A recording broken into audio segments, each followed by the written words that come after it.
Can you kind of give us a recap of our last meet at the Austin P Invite? Yep, so we went down to Tennessee and had a good meet. We needed a meet, I thought, coming off the home meet and Florida relays to kind of balance us out, heading us into Mount Sac relays this weekend.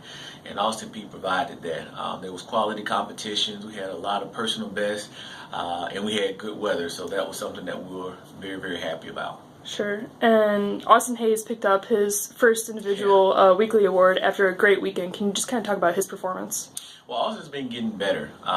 He had a pretty solid indoor season, and he was thinking he'd do a little better at the conference championship. Didn't quite turn out the way he wanted it. So he's refocused himself. He's working hard. He's got good teammates around him, and we're now starting to see some of the fruits of the labor he's put in throughout the season. He had actually a pretty good meet at the Hilltop Relays in which he won the 200, and he set a personal best in the 400. So we expect him to continue to get better, but he's just got to keep working at it, stay disciplined, and stay humble, and I think he's going to have a pretty good season.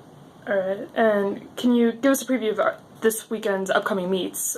Who's going where, kind of the strategy of splitting squads and Right. the level of competition we'll see? Right, so we'll split the squad. The majority of the women's squad will head down to Georgia Tech, which will provide very good competition. So that'll be most of our sprinters, jumpers, and a few distance runners. The men will be heading out for the most part to Mount Sac Relays, which is the biggest relay meet in California.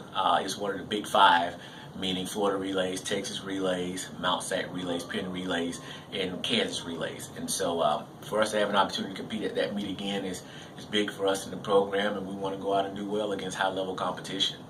All right. And we've continued to kind of rack up this USA top spots and qualifying marks. Can you just kind of talk about who's standing out right now? Well, it's good to have top marks on the list early. It looks good, but obviously we want to do well in the championship meet.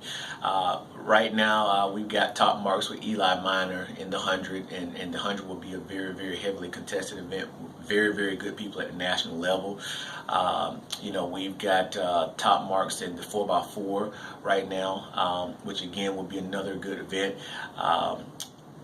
Morgan McIntyre is the conference leader in the pole vault, and Desmond Mobley is the conference leader in the long jump, I believe. So there are people who are doing good things, but obviously we need to get a lot better to be able to compete in the conference. We have a very, very solid conference, especially in the sprints, jumps, and hurdles on both sides, and so we want to continue to get better. But it looks good on paper, but we want to get it right at the meet. Sure. And finally, we've had our last two meets adjusted for weather, but we're still delivering good performances with CUSA Championships just like 3 weeks away. What in terms of firing on all cylinders versus having areas to improve on do you see from the team right now?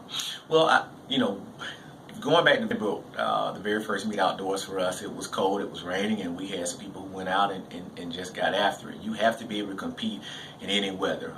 Yes, we had some meets adjusted, and we were very happy for that, but if you're at the NCAA Championships in Eugene, Oregon, there have been years I've been out there and it's been very, very cold and windy and rainy, and you compete.